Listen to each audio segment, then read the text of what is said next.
I am in the coolest place in town with Tucker Reed, the horticulture manager here at the Dallas Arboretum. We are in Red Maple Rill, and I am sensing the way we got here that you don't want anybody else to be here.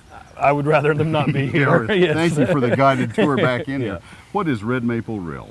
Red Maple Rill is a collection of maples, mostly Japanese maples, but there are other varieties such as trident maples and silver maples. How many are in here? About 100 different varieties or so. There may be a few more now. We've added a few in the last several weeks. But this place is a brand new garden. It only opened up 2 years ago. Okay, I want you to show us in a minute some of the maples just to show the variety in them. But basically, Japanese maples need to be in a moist, shaded environment like you have here. Most of them are, there are a few exceptions, but most of them will follow that rule of being shady and moist on a consistent basis. This is a wonderful collection. Is this more than anybody has in Texas? I would imagine it's close.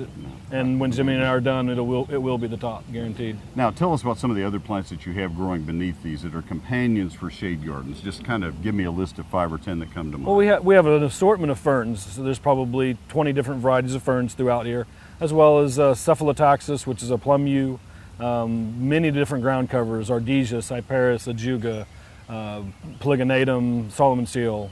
A lot of those different plants that all like the same condition, the moist, shady condition that the Japanese maples also like. Yeah, and the Solomon seal, for example, a very nice contrast in color, and the dark green ferns with some of the purple maples. Exactly. This is a great garden. Thank you for that. Let's go walk around a little bit. All right, thank you.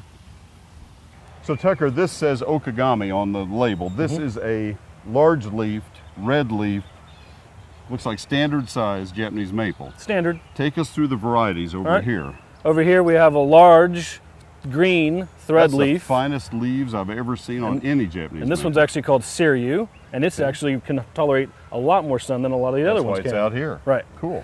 We got a little bitty dwarf here. This guy only grows about 3 inches a year, and he's got a moderate sized leaf, Sharp's pygmy, and it won't ever get more than 5 foot tall. Now we're going to Rising Sun. This is one of the most remarkable ones in here. Green leaves, but look at the size of that leaf. The size of my hand. That's Acer japonicum, so that is the species that a lot of these have come from, but it is Rising Sun. It's a selection. Yes, it is. Okay.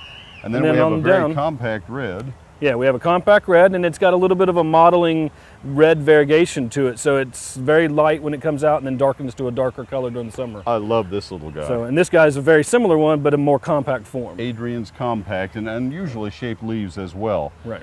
So we have about 92 to go. Yeah. I don't about think that. we have time. I don't know about I think that. people need to come and see them. I do They're too. well labeled. Thank you very, very much. No problem.